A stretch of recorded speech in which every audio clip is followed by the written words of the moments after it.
Hello and welcome to the edition of Motor Cars Enthusiasts. Right off the bat on today's show, obviously it's been a while. It's been almost a month's time. I've been a little bit under the weather. Thankfully it wasn't the virus, at least officially.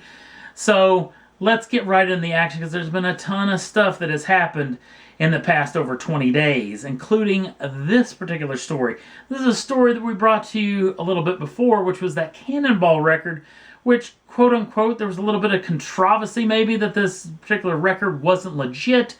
Well, one Fred Ashmore, who made the trek all by his lonesome in this rented Mustang GT, actually contacted me within the past 3 weeks and claims that he has the official record information on the official GPS system that Cannonballers love to use, but obviously he's waiting for the statute of limitations to actually pass because obviously he's broken a fair amount of records. So hopefully in the next several months, maybe within a year's time, we'll get more information on this particular story.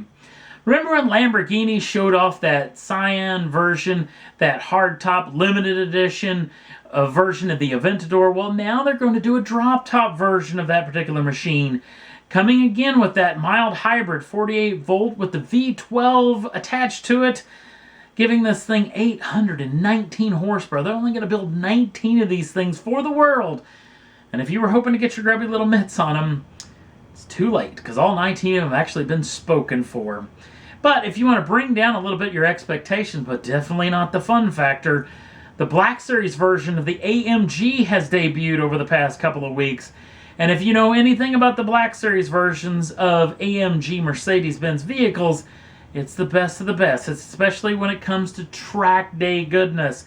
Everything has been touched on this, from the braking system, suspension, the aero upgrades, tons of trackable stuff, especially the interior side of things, including that flat plane crank 4-liter twin turbocharged V8 that's now pushing out 720 horsepower and 590 pounds-feet of torque, shifted exclusively through a 7-speed DCT transmission. And apparently Mercedes-Benz wants to go after the front-engine rear-wheel drive lap record around the Nürburgring, claiming this thing will go under that 7-minute mark. 0 to 60 is achieved in just 3.1 seconds with a top speed, which is hard to believe, 202 miles an hour with all this aero goodness, especially that massive rear wing, still got a freakish top speed.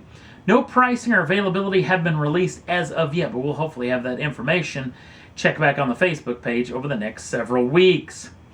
Another vehicle that debuted, probably the vehicles that, well, it brought more out of just the regular people who aren't car people than anything I've seen in forever. Probably the biggest story of 2020. If it weren't for all the other weirdness that had gone on in 2020. The whole Bronco family, and apparently this is going to become a Bronco family, especially like what they're going to do with the Mustang side of things in Ford. This is going to be a sub-brand underneath the Ford family, including the base model, which is going to be the sport version, which possibly could get a hybrid version. I've already heard some rumors about that particular machine. The sport version comes with a 1.5-liter turbocharged EcoBoost 4-cylinder or a 2-liter EcoBoost turbo 4-cylinder, making 181 horsepower, 245 horsepower respectively.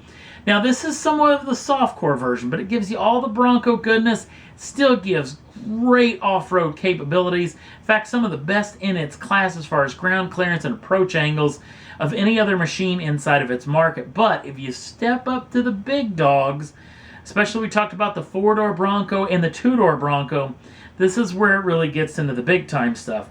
Power comes from a 2.3-liter turbocharged EcoBoost 4-cylinder making 270 horsepower, 310 pounds-feet of torque. That can be shifted through a 10-speed automatic or a 7-speed manual transmission. And you can bump that up to the 2.7-liter turbocharged V6, the EcoBoost V6, making 325 horsepower, 400 pounds-feet of torque. That again shifted through that 10-speed automatic or 7-speed manual. And if you want to go with the top of the tree version of this particular machine, this is going to be the Sasquatch pack. Yes, you heard me right. That is what it's called. It comes with another over inch of lift, beadlock wheels, which are, debatable on whether they're legal in all the U.S. states. 35-inch Goodyear Wrangler tires, which they're having special edition Wrangler tires built for this machine that are only going to have the Wrangler badges on the inside. Obviously, don't want to give a little tip of the hat to their crosstown rivals over at Jeep with that particular package. Diff locks front and rear, electronically disconnected sway bars front and rear as well. Now, there are tons of, I can't even say aftermarket goodies, because Ford is putting together a bunch of stuff. If you look at this particular two-door, it comes with a bunch of add-on goodies, I guess you could say. The add-on doors, the roof rack, tons of stuff. You can really customize one of these Broncos in a ton of different ways. It's a pretty special piece of kit, this new Bronco is. Now, if you want the two-door version of the hardcore Bronco, it starts off at just a little under $30,000. But if you want to jump up to the four-door version, it starts off at $34,695 US, and obviously goes way up from there. Possibility of maybe having somewhere around $60,000, $70,000, $80,000 version of one of these if you spec it out with a bunch of add-on goodies.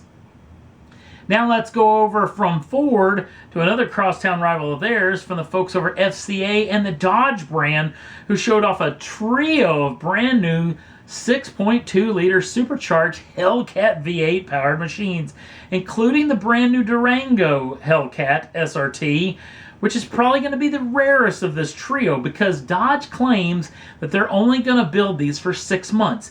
They haven't put an absolute tap on how many they're going to build. They're going to build as many as they can sell. But that 6.2-liter supercharged Hemi V8 known as the Hellcat makes 710 horsepower, 645 pounds-feet of torque, shifted exclusively through an 8-speed ZF gearbox. 0 to 60 is achieved in 3.5 seconds, which is, that's one of those things where they're hooked up with the folks over at NHRA. They're testing 0 to 60s on prepped surfaces, which means this thing couldn't do this in the real world if you just took it out to your public streets. 3.5 is going to be tricky to get, but top speed of 180 miles an hour. Not the fastest speed for an SUV on the planet, but definitely the fastest for one that may cost somewhere around $90,000. Haven't actually said exactly what this thing's going to cost. Again, they're only going to build these things for 6 months' time. They claim that maybe under 2,000 of these are going to be built. So it's a pretty special piece of kit the first time the Hellcat ends up in the Durango. Not the first time, but this is definitely a car that looks a little bit familiar. Maybe a tad bit like a Demon, because it is the Challenger Super Sport. Now, Super Stock. The Super Stock basically straddles the line between the Demon, which they only built 3,300 of these, and that 1320, where this comes with a wide body, those drag radials like that came off the Demon, everything the Demon except for some of the suspension work, obviously the ECU, which won't accept race gas to bump that power up to 840. This thing will still go stupid amounts of fast with that Hellcat V8 making 807 horsepower, 707 pounds-feet of torque, 8-speed ZF gearbox in it.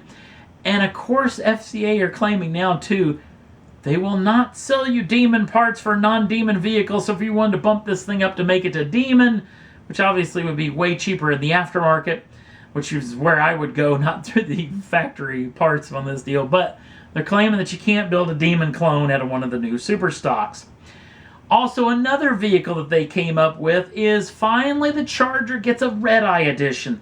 That means that Hellcat V8 may now make 797 horsepower, 707 pounds-feet of torque. It obviously comes exclusively wide body, 8-speed ZF gearbox, 0 to 60 in 3.4, and the top speed has been upped from just around 200 miles an hour now to 203 miles an hour. Rumor is that this thing's going to start at about $85,000 US and will be available later this year, as are the other two vehicles inside of this lineup. So a very high horsepower, action-packed show as far as my first show back. So tons of cool stuff. Hopefully we got some cool stuff coming down the pike. That is all there was that I thought was worth talking about for this edition of Motor Cars Enthusiasts. Don't forget to like us over on the Facebook page. Links down in the show notes. Also, if you'd like to subscribe to the channel, you can do so at any time. First dibs in the brand new shows as soon as they come out. Thanks for watching. See you again real soon.